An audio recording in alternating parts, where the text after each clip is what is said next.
Stop, I'll buy her. I recognize that mark, 'cause it once saved my life, said the Mafia Boss.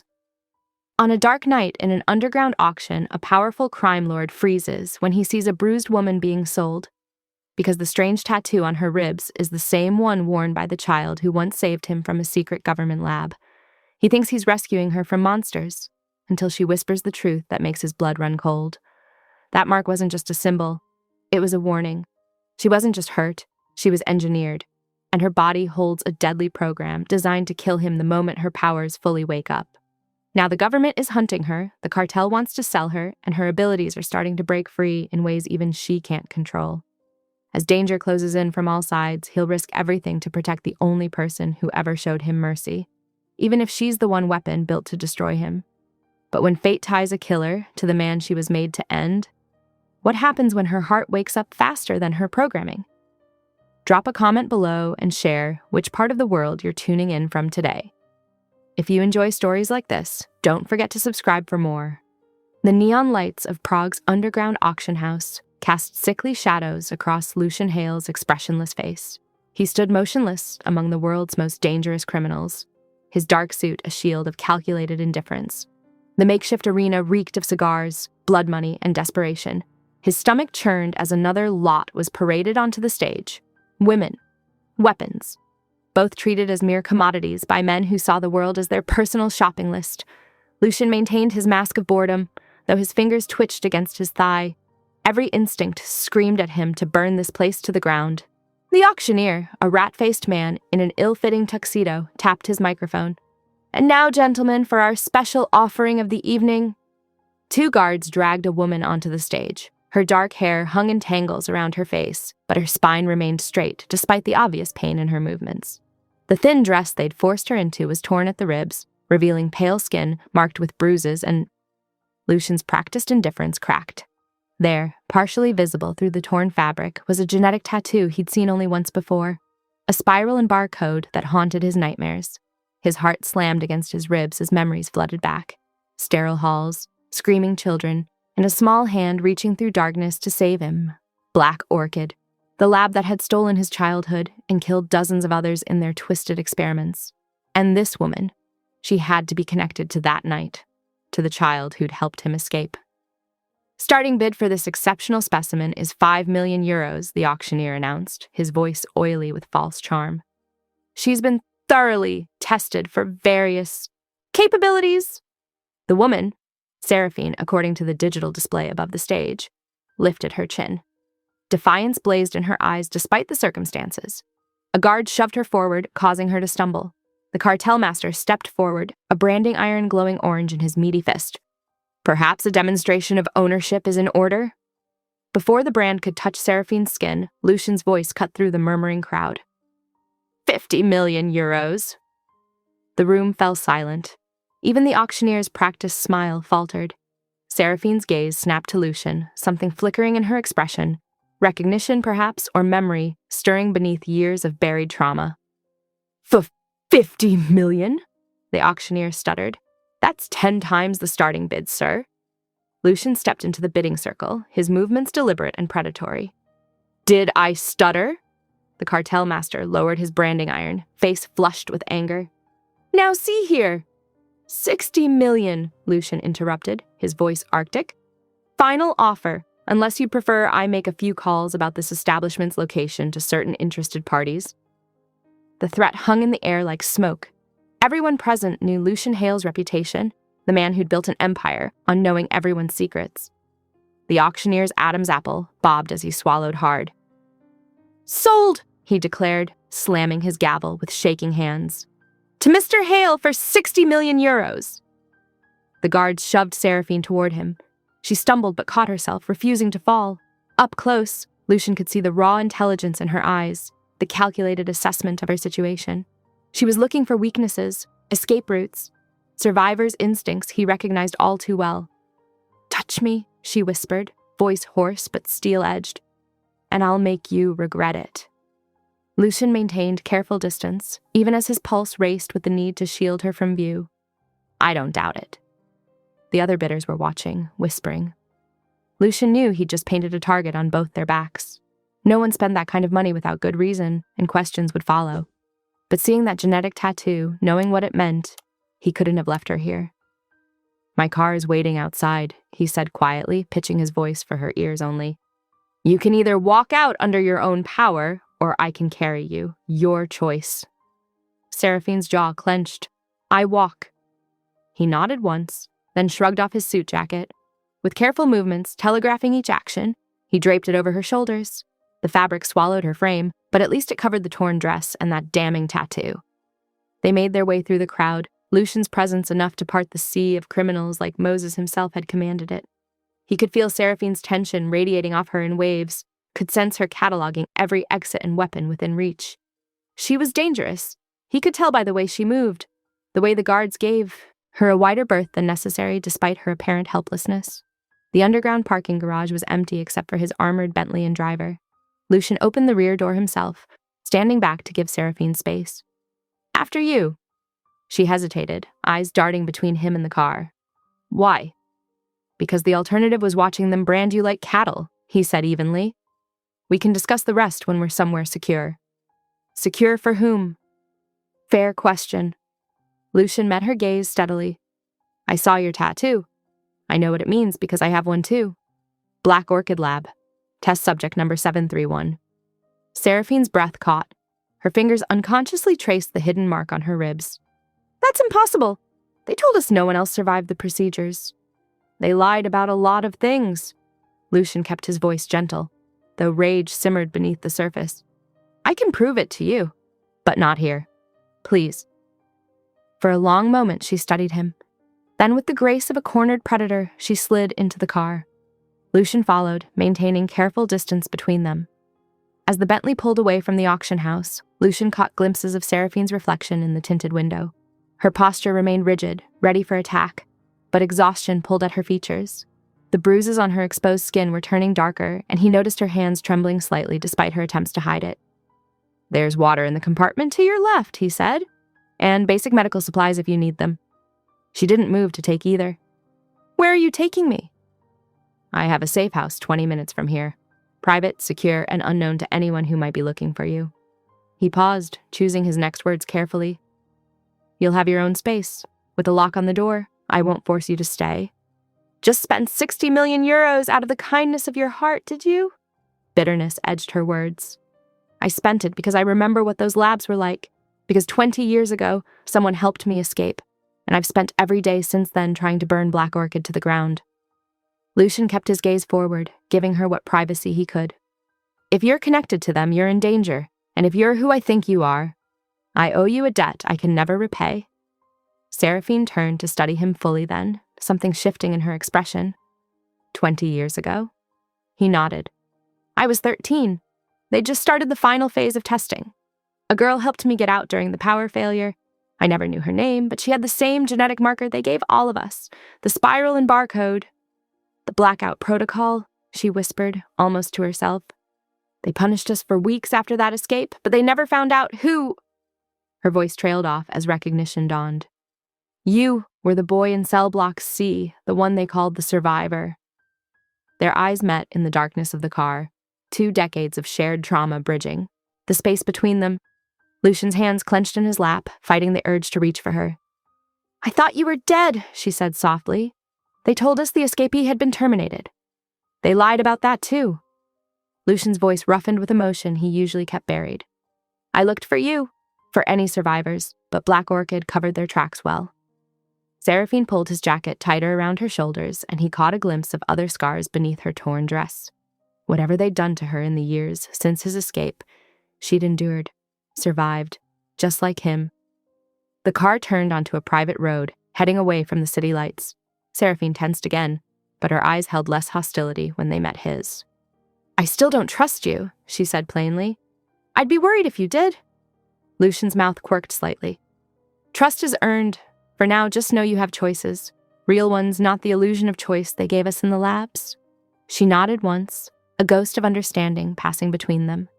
They rode the rest of the way in silence, both lost in memories of sterile halls and childhood terror, of small acts of kindness in a place designed to strip away humanity. Lucian watched the city lights fade behind them. his mind racing with implications. Finding her changed everything: his plans, his timeline for dismantling what remained of Black Orchid, the careful balance of power he'd maintained in the criminal underworld. But seeing that tattoo, knowing she was the one who'd saved him all those years ago, he would burn the world down before he let them take her again. Lucian's hand settled at the small of Seraphine's back, gentle but firm as he guided her through the auction house's shadowy service corridors. His touch was careful to avoid her visible injuries, maintaining just enough contact to shield her from view. The dim fluorescent lights flickered overhead, casting strange shadows across the concrete walls. "Keep your head down," he murmured, voice barely above a whisper. "The fewer faces that remember you, the better." Seraphine complied, but he could feel the tension radiating through her body. Every few steps, her muscles would coil, as if preparing to bolt. He didn't blame her. Trust wasn't a currency either of them traded in easily. They emerged into the underground parking garage where his armored SUV waited, its black exterior gleaming under harsh sodium lights. Lucian opened the passenger door, positioning himself between Seraphine and any potential observers. Only when she was safely inside did he allow himself to scan their surroundings one final time before sliding behind the wheel. The engine purred to life, and Lucian pulled away from the auction house with measured calm, though his knuckles were white on the steering wheel. In his peripheral vision, he watched Seraphine settle into a defensive position, her back pressed against the door, knees drawn up slightly, ready to fight or flee at a moment's notice. Prague's nighttime streets flowed past the bulletproof windows, neon signs bleeding color across wet pavement, late-night revelers stumbling between bars, ordinary people living ordinary lives. The silence stretched between them, heavy with unspoken questions. "They'll come for me," Seraphine said finally, her voice hoarse. "The government, the cartel. They're all desperate to get their hands on what Black Orchid created." Her fingers twisted in the fabric of her torn dress. "You should know what you're getting into." Lucian kept his expression neutral, though rage burned in his chest at the mention of Black Orchid. "Tell me." "They reactivated the program?" The words seemed to pain her. 3 years ago, they found enough of the original research to restart the experiments. New subjects, new methods, but the same goal, creating weapons they could control. She drew a shaky breath. "I'm the last one. The others. They either broke under the conditioning or died resisting it." Images flashed through Lucian's mind. Smoke-filled corridors, alarms blaring, the metallic scent of blood. A small hand pulling him toward freedom while gunfire echoed behind them. He pushed the memories away, focusing on the road ahead. "How did you escape?" he asked, carefully maintaining his composed facade. "They underestimated how much of the original programming remained dormant in my system." A bitter smile crossed her face. "When they tried to activate the kill switch, it backfired, turned their own security protocols against them. I got out in the chaos, but they've been hunting me ever since." Lucian's jaw tightened. He remembered the kill switches, genetic tripwires embedded in their DNA designed to eliminate subjects who became too dangerous. The fact that Seraphine had survived hers. The SUV turned onto a private access road leading to his airstrip. Security lights illuminated the sleek private jet waiting on the tarmac, its engines already warming up. Lucian parked close to the aircraft stairs, scanning the perimeter before turning to Seraphine. "We need to move quickly," he said. "Can you walk?" She nodded, but when she tried to stand, her legs buckled. Without hesitation, Lucian scooped her into his arms, cradling her against his chest. She stiffened at first, then gradually relaxed, likely realizing she had little choice. "Just to the plane," he assured her, keeping his voice steady despite how right she felt in his arms. Her weight was slight, too slight, and heat radiated from her skin where infection was setting into her wounds. He carried her up the stairs, nodding to his pilot, who knew better than to ask questions. Inside the cabin, he settled her into a plush leather seat, ensuring she was secure before taking his place across from her. Within minutes, they were airborne, Prague's lights diminishing beneath them. Seraphine fought to keep her eyes open, exhaustion finally overwhelming her stubborn will. Her head dropped back against the seat, dark lashes fluttering against pale cheeks. As her breathing evened out, the torn fabric of her dress shifted, revealing the genetic tattoo on her ribs, that haunting spiral and barcode that had marked them all as Black Orchid's property. Lucian watched the mark rise and fall with each breath, his mind racing. 20 years, he'd searched for answers about the program that had stolen his childhood, about the brave girl who'd saved him that bloody night. Now here she was, carried back to him by fate or chance or whatever cruel gods orchestrated their lives. The cabin lights dimmed automatically, and Lucian allowed himself to really look at her. Beneath the dirt and bruises, he could see echoes of the child she'd been. The same fierce determination in the set of her jaw, the same quiet strength in her bearing. She'd survived horrors he could only imagine, yet here she was, still fighting, still refusing to break. His phone vibrated silently in his pocket, likely his security team reporting on the aftermath at the auction house. It could wait. Right now, his priority was getting Seraphine somewhere safe, somewhere he could protect her while he figured out their next move. Because one thing was certain, he wouldn't fail her this time. Whatever forces were hunting her would have to go through him first. Outside the window, stars pierced the darkness like distant promises. Below, the world continued its endless spin, unaware that two survivors of a long-buried atrocity were reunited above its clouds. Lucian settled deeper into his seat, preparing for the long flight ahead, his eyes never leaving Seraphine's sleeping form. The genetic tattoo caught the cabin's low light, seeming to shift and dance with each breath she took. Once, it had been a brand of ownership, a mark of their captivity. Now it was something else, a reminder of shared trauma, yes, but also of survival against impossible odds, of a debt he'd carried for 20 years, finally given a chance to be repaid.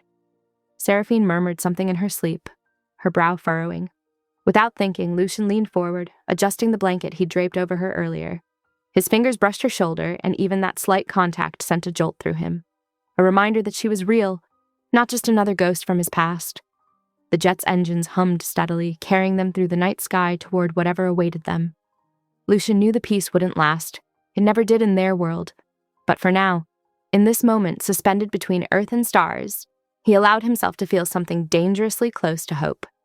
The Italian Alps loomed against the pre-dawn sky as Lucian's jet touched down on his private airstrip. Seraphine hadn't stirred during the entire flight, her body finally surrendering to exhaustion. Frost glazed the runway, and their breath clouded in the frigid mountain air as Lucian carried her from the plane to a waiting Range Rover. His estate rose before them like a fortress, a modern mansion of steel, stone, and glass nestled into the mountainside. 3 layers of electric fencing surrounded the property, with motion sensors and infrared cameras tracking every movement. Guard towers, disguised as architectural features, housed his most elite security personnel, their presence invisible but constant. Lucian pulled into the heated garage, cradling Seraphine against his chest as he approached the first security checkpoint. A biometric scanner read his retinal pattern, and reinforced doors slid open silently. Inside, more scanners verified his identity. Fingerprints, voice recognition, even his gait pattern as he walked. Each security measure was designed to ensure that only he and a select few trusted guards could reach this section of the mansion. The private wing where he carried Seraphine was his most secure sanctuary. He'd designed it himself. Paranoia born from years of survival driving him to create an impenetrable safe house within his home. Now, for the first time, he was grateful for that paranoia. It would keep her safe. He laid her gently on the bed in what would be her room. Spacious and elegant, with hand-painted frescoes on the ceiling and antique furniture that belied the cutting-edge security systems hidden within the walls. The balcony beyond floor-to-ceiling windows offered stunning views of the Alps, though the glass was bulletproof and the doors required his biometric signature to open. A medical team waited in the hallway, but Lucian dismissed them. Her wounds needed treatment, yes, but he wouldn't subject her to more strangers' hands while she slept. Instead, he arranged for fresh clothing to be delivered, soft, practical items that would fit her slight frame, and ensured the ensuite bathroom was stocked with everything she might need. Before leaving, he studied her face in the dim light. Even in sleep, tension lined her features, as if she could never fully let her guard down. The urge to smooth away that tension, to promise her safety, rose in his chest. He suppressed it. Such promises would mean nothing to someone who'd survived what she had. Instead, he activated the room's security protocols and withdrew, allowing her the privacy to wake and orient herself on her own terms. He had matters to attend to anyway, calls to make, information to gather about who might be hunting her. Hours passed as Lucian worked in his office, monitoring the security feeds that showed Seraphine's room while respecting her privacy. He watched as she woke, saw her methodically examine every corner of the space, testing windows and doors. When she disappeared into the bathroom, he gave orders for a meal to be prepared. The sun had climbed high over the mountains when Lucian finally returned to her room, carrying a tray laden with simple but nourishing food. bread still warm from the oven, cured meats, fresh fruit, and herbal tea. He knocked once, then used his biometric signature to unlock the door. The room was empty.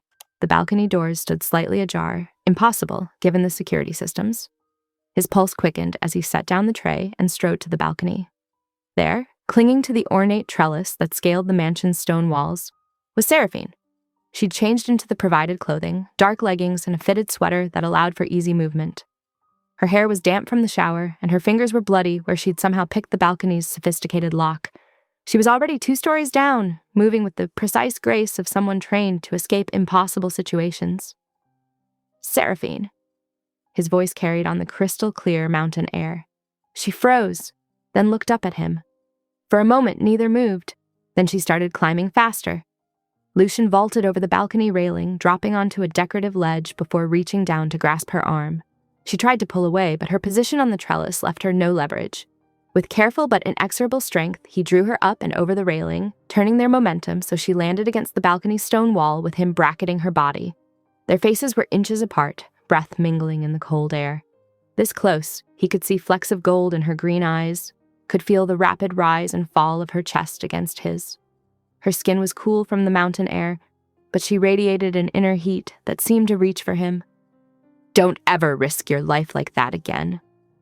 The words came out harder than he intended, rough with an emotion he refused to name. Seraphine tilted her chin up, defiant despite her position. "I won't be anyone's prisoner. Not again." "You're not—" He caught himself, forced his voice level. "You're not a prisoner. I'm trying to protect you." "I've heard that before." Her eyes searched his face. "Usually right before they strap me to a table." The image hit him like a physical blow. His hands, braced against the wall on either side of her shoulders, began to shake. Not with anger, with naked fear. The thought of her falling, of losing her again when he'd only just found her. Something in his expression made her pause. She studied him with that same careful attention she'd shown in the car, but now there was confusion mixed with her wariness, as if his reaction didn't fit her expectations of a captor.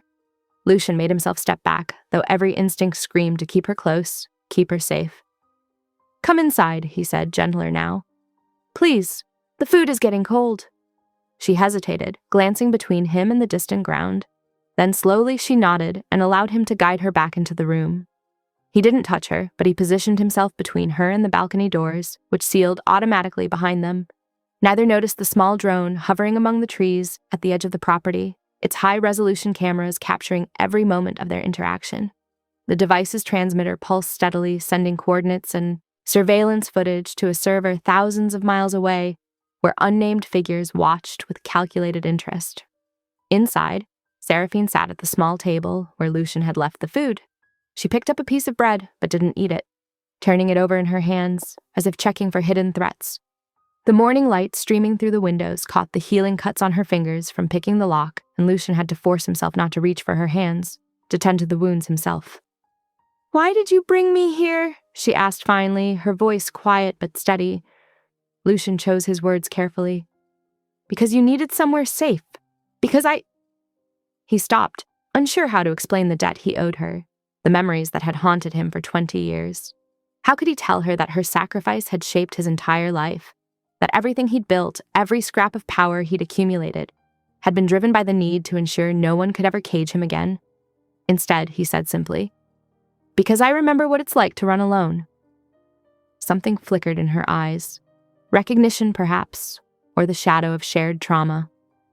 She looked down at the bread in her hands, then finally took a small bite.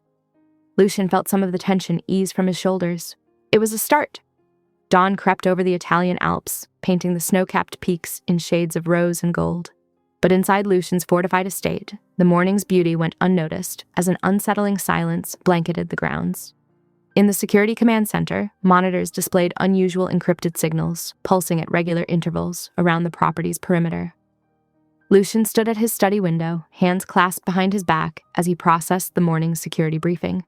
The signals were sophisticated, military-grade. Someone had found them, despite every precaution he'd taken.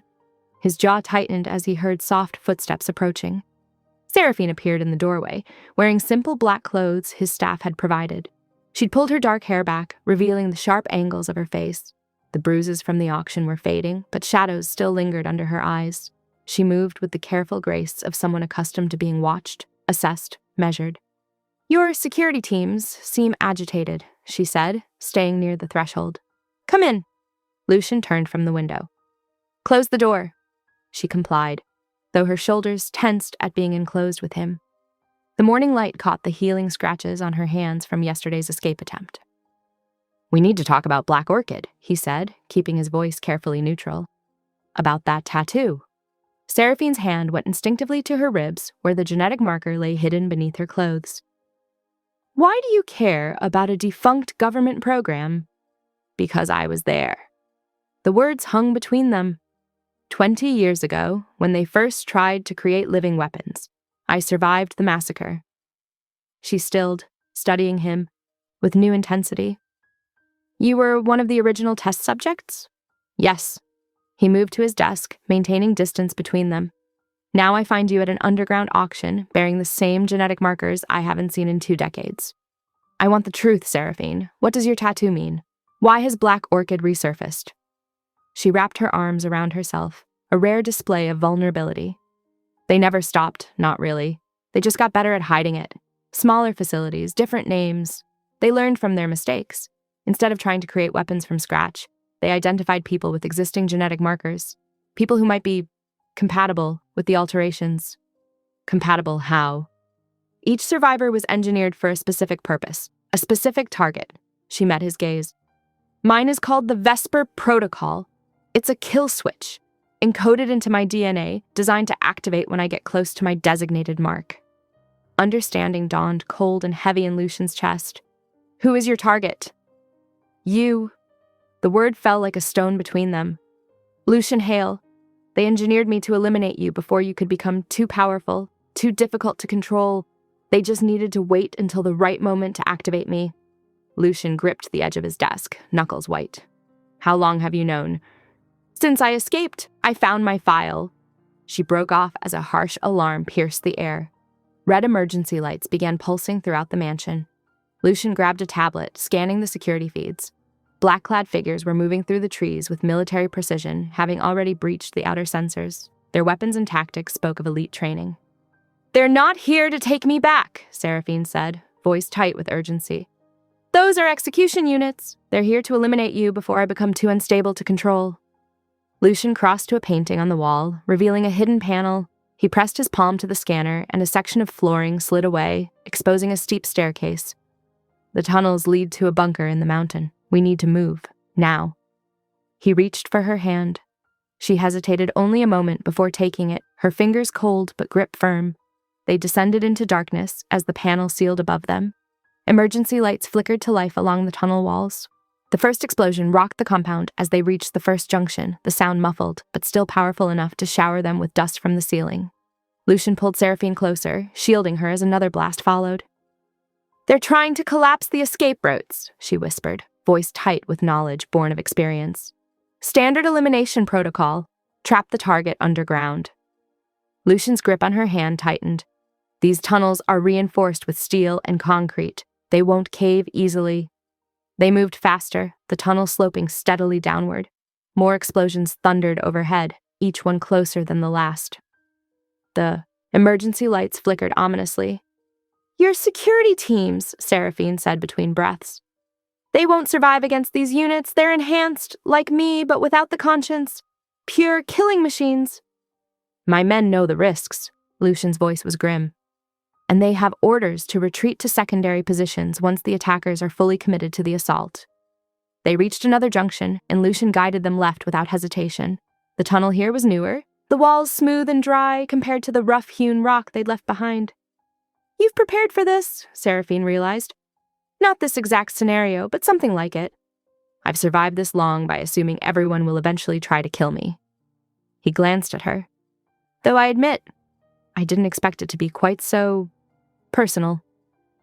Before she could respond, the emergency lights died, plunging them into total darkness. Lucian immediately pressed them against the wall, producing a small flashlight from his pocket. He kept the beam pointed at their feet.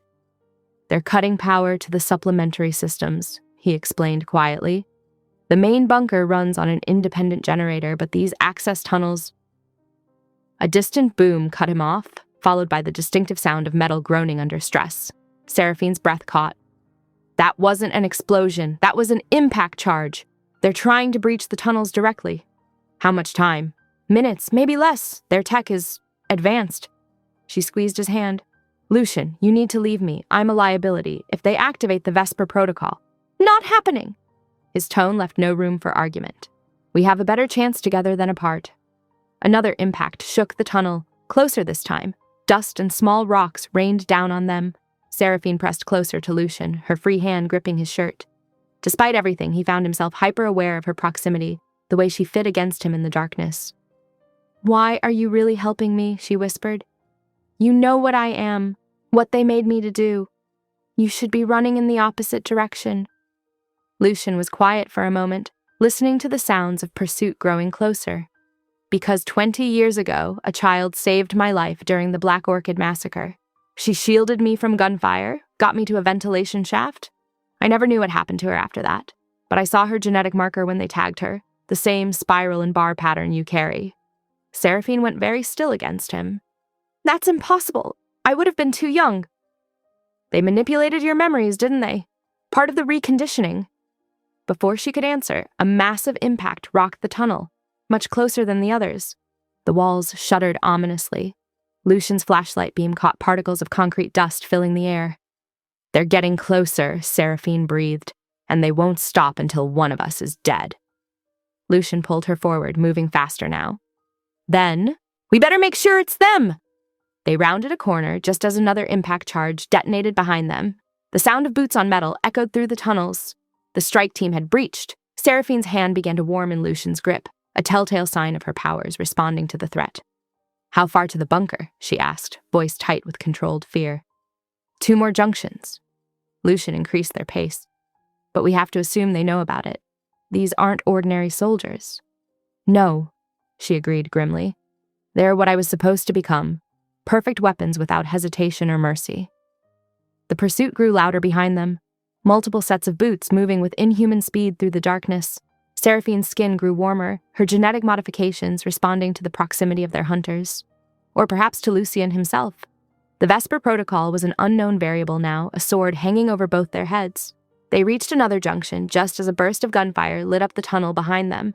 Lucian yanked Seraphine around the corner as bullets sparked off the walls. Her hand was burning hot now, blue-white energy crackling beneath her skin. Almost there, Lucian promised, though they both knew reaching the bunker was only the beginning. The real fight, for survival, for freedom, for whatever lay between them, was still to come. More impacts shook the tunnel network, systematic now, closing off their escape routes one by one. The execution team was hurting them, using their superior numbers and enhanced abilities to force them deeper into the mountain. Seraphine's powers flared brighter, casting eerie shadows on the walls as they ran. Lucian, she gasped. If I lose control... You won't. He squeezed her hand despite the heat. I trust you. The words seemed to steady her. The energy subsided slightly, though it still pulsed beneath her skin like a living thing. They reached the final junction, the bunker entrance just ahead, as another explosion rocked the mountain above them. The reinforced tunnel widened into a cavernous space, steel-lined walls gleaming under emergency lighting. Lucian moved with practiced efficiency through the weapons vault, his fingers dancing across biometric locks. Seraphine watched him pull tactical gear from specialized compartments, his movements precise and purposeful. Here! He pressed a compact Glock 19 into her hands. 15 rounds, minimal recoil. The grip is textured for better control. Seraphine's fingers curled around the weapon, but uncertainty clouded her features. If my powers activate while I'm holding this... She trailed off, remembering previous incidents where her electrical surges had caused electronics to short-circuit and metal to superheat. You need every advantage, Lucian insisted, checking the magazine of his own pistol before securing additional ammunition to his tactical vest. We don't know how many are up there, or what enhancements they're carrying. He moved methodically through the vault, selecting equipment with the expertise of someone who had planned for this exact scenario. A combat knife disappeared into his boot. Smoke grenades found homes on his belt. Through it all, his attention never fully left Seraphine, as if afraid she might vanish if he looked away too long. The main house will be compromised, he explained, handing her a sleek earpiece. We'll head for the eastern perimeter. I have a secondary extraction point. Another explosion rocked the mountain, closer this time. Dust rained from the reinforced ceiling. Seraphine's hands trembled slightly as she fitted the earpiece, her skin already warming with the threat of power surges. "Stay close to me," Lucian ordered, leading them toward the vault's upper exit. "When we reach the courtyard, move only when I move. Stop when I stop. If I say drop, you drop. Understood?" She nodded, grip tightening on the pistol. The weapon felt both foreign and familiar in her hands, muscle memory from Black Orchid's combat training warring with her fear of losing control. They ascended a steep stairwell that opened into the estate's main courtyard through a concealed door. The scene that greeted them was apocalyptic. Flames engulfed the west wing of the mansion, thick smoke billowing against the mountain backdrop. The manicured gardens were torn apart by explosive damage. Bodies of Lucian's security detail lay scattered across the grounds, evidence of the brutal efficiency of their attackers. Lucian moved like a predator, each step calculated as he guided them from cover to cover. His body remained partially angled toward Seraphine, shielding her while scanning for threats. When the first attacker emerged from the smoke, Lucian's response was instantaneous. 2 precise shots that found their mark before the enhanced soldier could raise his weapon. More came in waves, moving with inhuman speed and coordination. Lucian met them with lethal efficiency, years of survival instincts and training evident in every movement. He dropped 3 more attackers in rapid succession, each shot perfectly placed despite their enhanced reflexes. Seraphine pressed against a stone pillar, trying to control her breathing as combat raged around them. Her skin felt electric, power building beneath the surface with each surge of adrenaline. When a soldier flanked their position, she raised the Glock with shaking hands. But before she could fire, her powers exploded outward. Blue-white energy erupted from her palms, the pistol clattering forgotten to the ground. The surge caught the attacking soldier full in the chest, hurling him backward with devastating force. He slammed into a marble fountain 20 feet away, the stone cracking from the impact. For a moment, everything stopped. Seraphine stared at her hands in horror as residual energy crackled between her fingers. Lucian turned toward her, his expression a complex mix of awe and fear as he witnessed firsthand the weapon Black Orchid had created. In that frozen moment, their eyes met across the smoke-filled courtyard, and understanding passed between them. Her abilities were directly connected to emotional spikes, to the fear and desperation of combat. The moment shattered as more attackers pressed forward. Lucian moved with renewed intensity, his shots finding vulnerable points in their tactical gear with surgical precision. Seraphine fought to contain the power building inside her, each surge threatening to break free. When another soldier charged their position, she instinctively raised her hands, but Lucian was faster, putting 2 rounds through the attacker's faceplate before her powers could discharge. The battle seemed to last forever and no time at all. When the last enhanced soldier fell, silence descended over the ruined grounds. Smoke drifted between shattered columns and burning foliage, the air thick with cordite and ash. Seraphine's legs gave out, and she slid down the pillar to sit on the scorched stone, her whole body trembling uncontrollably. "I can't!" She stared at her shaking hands, watching small arcs of electricity dance between her fingers. "I can't control it. Not like this. Not with you so close." Lucian approached slowly, holstering his weapon. His movements were deliberately non-threatening as he knelt before her, though she could see the tension in his shoulders, the awareness that her powers could activate at any moment. "Look at me," he said softly, reaching out to cup her face between his palms. The touch was gentle but firm, anchoring her as tremors racked her body. "Focus on my voice, on the pressure of my hands. You're stronger than their programming." "You don't understand," she whispered, even as she leaned into his touch. "The Vesper Protocol. Being near you is like holding a live wire. One wrong move, one spike of emotion, and I could—" Her voice broke. "I can't risk being around you. I can't risk killing the only person who's ever—" "You will not face this alone," Lucian interrupted, his thumbs brushing away tears she hadn't realized were falling. His voice was soft but carried absolute conviction. "Whatever they put inside you, whatever they programmed you to do, we'll find a way to break it. Together." The energy crackling beneath her skin seemed to pulse in response to his words. But for the first time since her powers had activated, it felt less like a weapon and more like a current seeking ground. Seraphine closed her eyes, focusing on the steady pressure of his hands, the unwavering certainty in his voice. Around them, the estate continued to burn, smoke rising like signal fires against the mountain sky.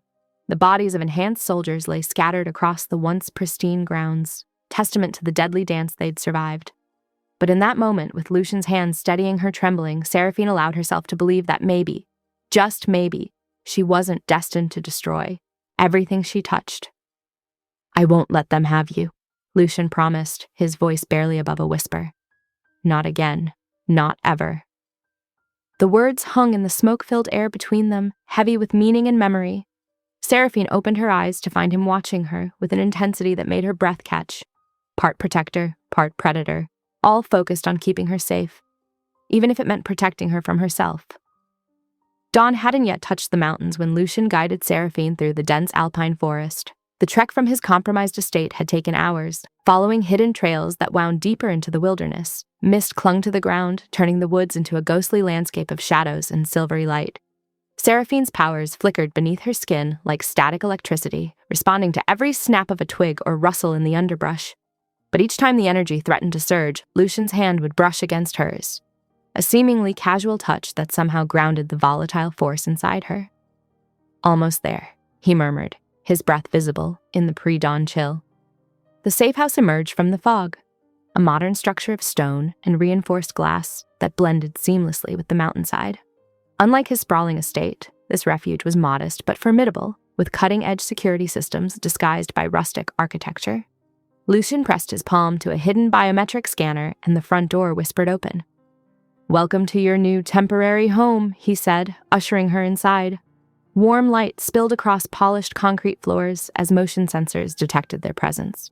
He led her through each room, methodically detailing escape routes and security measures. "The master bedroom is yours," he explained, showing her a spacious suite with mountain views. "I'll take the guest room down the hall. The house runs on independent power with multiple backups. Communications are encrypted and routed through secure satellites." In the kitchen, he demonstrated the panic buttons disguised as light switches. "Only 2 people besides us know this location exists, both former Special Forces operators who've been with me for years. They'll maintain a perimeter but won't approach without my signal." Seraphine absorbed the information while watching him move through the space with practiced familiarity. This wasn't just a safe house. It was a fortress designed for someone who understood the value of preparation and paranoia. "You've thought of everything," she observed, settling onto a bar stool as he began pulling ingredients from the industrial refrigerator. "Planning keeps people alive." He cracked eggs into a bowl with precise movements. "Hungry," her stomach answered before she could, prompting a slight smile from him. As he prepared breakfast, fluffy omelets loaded with vegetables and cheese, Seraphine gathered her courage. "Why did you do it?" she asked quietly. "Buy me at the auction, protect me from those agents, bring me here. You're risking everything. Your organization, your life." "Why?" Lucian's hands stilled over the stove. For a long moment, only the sizzle of butter filled the silence. When he finally spoke, his voice was rough with memory. 20 years ago, during the original Black Orchid massacre, a girl saved my life." He plated the omelets with mechanical precision. "She couldn't have been more than 12 or 13. When the killing started, she pulled me into a supply closet, used her own body to shield me from the guards searching for survivors." He set their breakfast on the counter, but neither moved to eat. "I never saw her face clearly in the darkness, but I remember her voice, telling me to stay quiet. Remember her hands shaking as she held me still." His eyes fixed on Seraphine with unsettling intensity. "When I saw your tattoo at the auction, I knew. The genetic markers, the timing. It had to be you." Seraphine's breath caught. Fragments of memory stirred. Screaming alarms, gunfire, a terrified boy with familiar gray eyes. I remember pieces. They wiped so much, but sometimes things break through. You were the only one who tried to save someone else that day." Lucian's voice softened. "Everyone else was focused on escape or revenge, but you risked everything to protect a stranger." The admission hung between them, heavy with 2 decades of shared trauma and separated survival. Eventually, they ate in companionable silence, the mountain mist beyond the windows gradually burning away as the sun climbed higher. After breakfast, Lucian's security sweep revealed several systems damaged during their hasty arrival. Together, they spent hours repairing bullet-punctured water lines and recalibrating motion sensors. The work required them to share tight spaces, reaching past each other for tools, shoulders brushing as they traced wiring behind panels.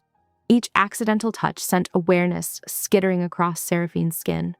Her powers responded differently to Lucian now, less like a weapon primed to detonate and more like electricity seeking a compatible circuit.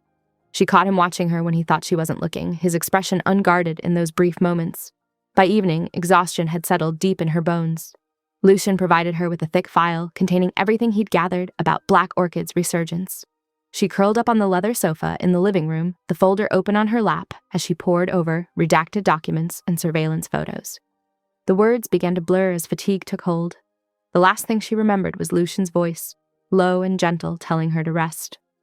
Later, she drifted briefly into consciousness, aware of warm weight settling over her, a soft blanket being tucked around her shoulders. Through half-lidded eyes, she watched Lucian sink into the armchair across from her. In the soft lamplight, his usual mask of control had slipped. The way he looked at her made her heart stutter, tender and fierce and afraid, like she was something precious he couldn't bear to lose again. His hands were clasped tightly in his lap, as if physically restraining himself from reaching out to touch her. Seraphine let her eyes close fully, but the image stayed with her as she drifted back to sleep. This dangerous man who killed without hesitation, watching over her with such raw vulnerability in his gaze. The safe house settled into nighttime silence around them. Outside, snow began to fall, adding another layer of isolation to their mountain sanctuary. In the darkness, Lucian remained vigilant, dividing his attention between the security feeds and the woman sleeping peacefully before him. The girl who had once saved his life, now grown into someone who could either be his salvation or his destruction. Hours passed in this quiet tableau. Seraphine slept deeply, feeling truly safe for the first time since her escape from the facility, and Lucian kept his silent watch, knowing that every elite hunter and enhanced operative in Europe would be searching for them, but allowing himself this moment of peace, this fragile connection neither of them had expected to find. As the night deepened, the snow continued to fall, coating the mountain in pristine white.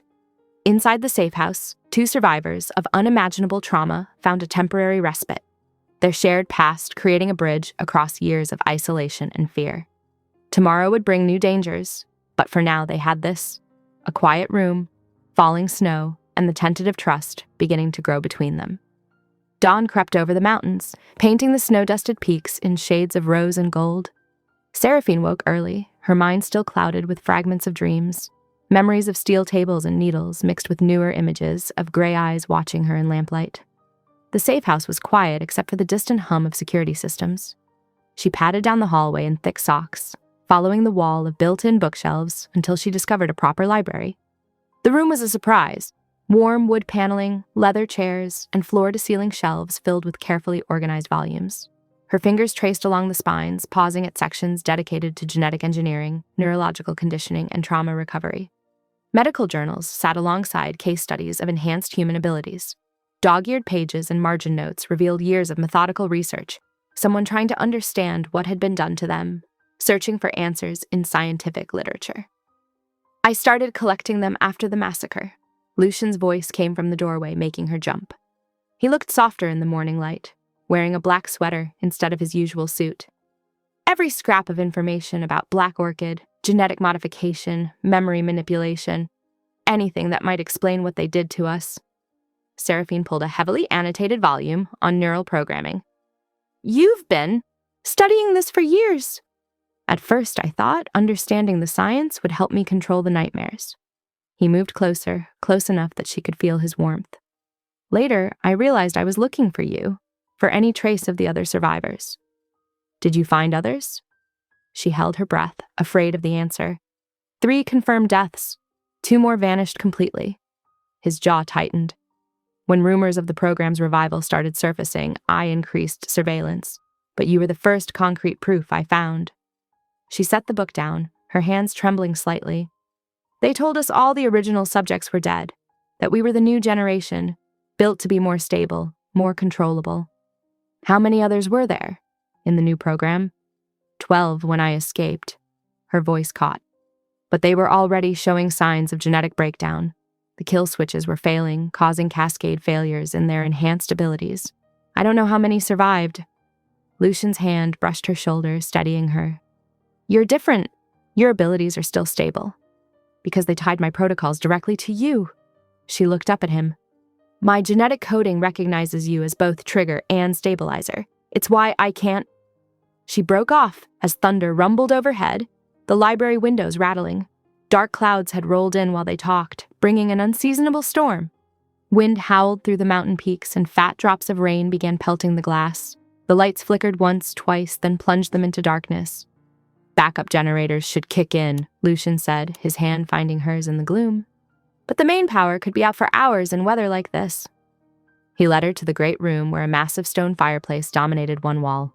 Within minutes, he had a fire blazing, casting dancing shadows across the space. They settled on the thick rug before the hearth, sharing a blanket against the growing chill. "Tell me about the experiments," he said softly. "What you remember." Seraphine stared into the flames. "They started with genetic manipulation, trying to activate dormant abilities, enhance natural talents. But the real goal was control. They wanted weapons they could aim with perfect precision. The kill switches." She nodded. "Each of us was programmed with specific targets. If we ever encountered our assigned mark, a series of protocols would activate. Enhanced strength, speed, tactical processing, everything we needed to eliminate the threat." Her voice dropped to a whisper. "But the power surge usually killed the operative too."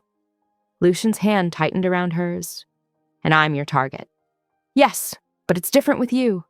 She turned to face him, firelight casting shadows across his sharp features. "Instead of triggering the kill protocols, your presence seems to stabilize me, like my body recognizes you from before, from when we were children." "Is that why you saved me that night? Did you sense something even then?" "I don't know. Those memories are still fractured." She reached up hesitantly, her fingers hovering near his cheek. "But sometimes when I touch you, I feel echoes."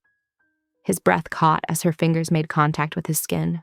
A tiny spark of blue energy danced between them, but instead of the usual surge of destructive power, it felt like completion, like a circuit finally closing. Lucian's hand came up to cover hers, holding it against his face. His eyes darkened with an intensity that made her pulse race. She found herself leaning closer, drawn by the heat of him, the solid strength of his presence. Their faces were inches apart now, sharing breath in the firelit darkness. Seraphine could feel the tremor in his hands, see the struggle for control in his expression. His lips brushed her palm, sending shivers down her spine. "Seraphine," he whispered, his voice rough. "If I kiss you now, I won't be able to let you go, ever." The words hung between them, heavy with promise and warning. Another crack of thunder shook the safe house, making the windows rattle in their frames. Lucian pulled back slightly, though his hand remained tangled with hers. The fire crackled and popped, throwing sparks up the chimney. Outside, rain lashed against the windows with growing fury, but Seraphine barely noticed. Her skin still tingled where he'd touched her, her heart racing with want and fear and possibility. They spent the next hour in charged silence, watching the flames dance while the storm raged. When the main power finally hummed back to life, neither moved from their spot before the fire. The warmth between them had nothing to do with the flames. It was older, deeper, tied to shared survival and growing trust. Later, lying in her bed, Seraphine pressed her fingers to her lips, remembering how close they'd come to crossing that line. Every logical part of her mind screamed that getting involved with Lucian was dangerous. He was a ruthless crime lord, her genetic trigger, the man who'd essentially bought her at auction. But logic couldn't explain the way her powers calmed in his presence, or how safe she felt, despite knowing he could kill without hesitation. It couldn't account for the tenderness in his touch or the vulnerability in his eyes when he looked at her. Thunder continued to shake the mountain, but Seraphine remained awake, her heartbeat still racing from their almost kiss. The rational choice would be to maintain distance, to focus on survival and nothing more. Instead, she found herself wanting to return to the library, to curl up beside him and let him pull her close. Consequences be damned. She touched the genetic tattoo on her ribs, wondering if her body had known something all along, if the scientists who'd tried to turn her into a weapon had accidentally created something else entirely. The coding that should have made her Lucian's executioner had instead forged a connection neither of them fully understood. Rain drummed steadily against her window as the storm settled in for the night. Down the hall, she knew Lucian was probably still awake, monitoring security feeds and checking perimeters. But she'd seen the way his hands shook when he touched her, felt the restraint in his careful distance. The man who'd built an empire on calculated control was coming undone around her. And despite every warning, every reason to run, Seraphine found herself wanting to see just how far that unraveling might go. The morning storm gave way to afternoon sunshine, leaving puddles scattered across the mountain clearing. Lucian led Seraphine outside, his hand steady at the small of her back. Your powers respond to emotion, he explained, positioning himself behind her. We need to find your center of control. His hands settled on her waist, spreading warmth through her thin shirt. Close your eyes. Feel the energy under your skin. Seraphine exhaled slowly, aware of his solid presence. Blue sparks danced along her fingertips as Lucian guided her through slow, deliberate movements. His voice stayed low and steady against her ear, grounding her. That's it. Let it flow naturally. When a surge of power crackled through her suddenly, Lucian didn't retreat. Instead, his arms wrapped around her fully, absorbing the electrical pulse that should have killed him. They stood frozen, hearts racing, as the energy dissipated harmlessly between them. Later, as sunset painted the mountains gold, Lucian finally shared his truth. I was Subject 7 at Black Orchid, he said quietly.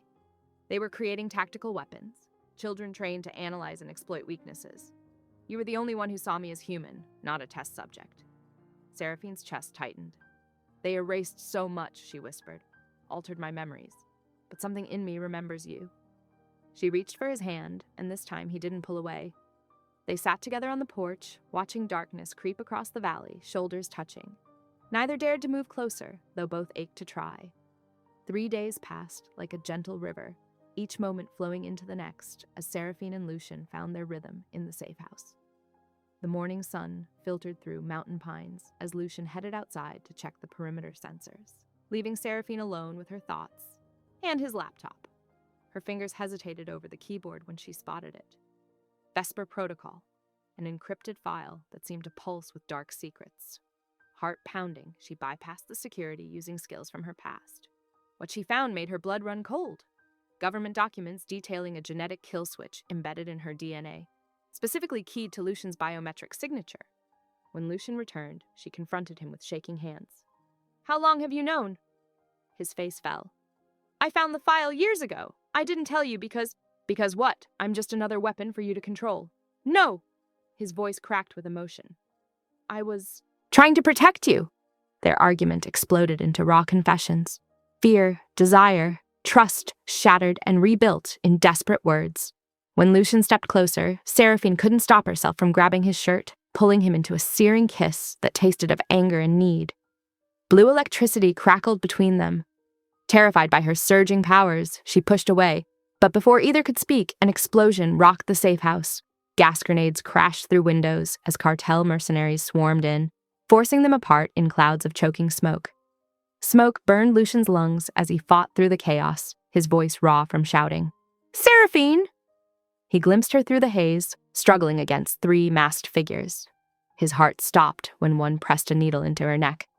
Lucian! Her powers flickered weakly as the tranquilizer took hold. She reached out, her fingertips barely grazing his, as they dragged her backward. The touch lingered like a ghost on his skin. He moved with cold precision, taking down 2 mercenaries with practiced efficiency, but there were too many. They hauled her limp form into a waiting vehicle that roared into the mountain darkness. His backup team arrived minutes later, finding him on his knees in blood-stained snow. Rage and despair warred in his chest as he interrogated a captured mercenary, pressing until the man broke. The truth emerged through gasps of pain. Someone inside his organization had fed the cartel lies, convincing them Lucian planned to sell Seraphine to the government. Miles away, Seraphine's eyes fluttered open in a steel-reinforced cell. The transport truck swayed beneath her as voices filtered through the wall. Her blood ran cold as she heard their plans. They would weaponize her instability, forcing her kill switch to activate. They would use her to destroy Lucian. Fighting the sedative's pull, she pressed her palm against the cold metal wall. Every second increased the risk of catastrophic activation. She had to stay conscious. She had to fight it. She couldn't let them turn her into his executioner. Lucian's voice cut through the dimly lit warehouse like a blade. Where is she? His hands wrapped around the throat of another informant, continuing the brutal pattern he'd established across 3 countries in as many days. Across Romania, Seraphine writhed against metal restraints, her skin crackling with uncontrolled electrical discharge. The cartel scientists increased the voltage, pushing her closer to activation. Her screams echoed through concrete halls as they tested partial sequences, each one feeling like fire in her veins. Through the haze of pain, she caught fragments of conversation outside her cell. Government authorization received. Terminate if extraction fails. The words chilled her more than the metal against her skin. Lucian's network finally cracked the location, an abandoned factory complex outside Bucharest. He moved like a shadow through the pre-dawn light, each guard falling silently beneath his methodical advance. Blood stained his shirt as he worked his way deeper into the facility. Inside the laboratory, machines whirred as they pumped neural activators into Seraphine's system. Scientists monitored readings as her kill switch protocols aligned with Lucian's biometric signature. Her vision blurred, power surging dangerously close to critical levels. The cell door exploded inward. Lucian stood in the frame, covered in evidence of his path through the facility. Their eyes met across the room. "No!" Seraphine thrashed against her restraints. "Run! The activation, it's almost complete!" Her powers flared violently, threatening to tear the room apart. Lucian crossed the room in 3 swift strides, ignoring the alarms that pierced the air. His hands moved quickly over Seraphine's restraints, tearing them away while she trembled beneath his touch. "Please," she begged, electricity dancing across her skin like blue lightning. "I'll kill you! The activation is complete. You have to go." But Lucian only cupped her face between his palms, pressing his forehead against hers. His touch was impossibly gentle for hands that had shed so much blood reaching her. "Then I die by your hand," he whispered fiercely, "because I will never abandon you again." The moment his skin touched hers, the violent surges of power began to calm. Something deeper than Black Orchid's programming took hold, the connection between them stronger than any scientific protocol. Together, they fought their way through the compound. Lucian moved with deadly precision, each shot finding its mark, while Seraphine directed controlled bursts of energy at their attackers. They reached the central control room, where Black Orchid's activation protocols were stored.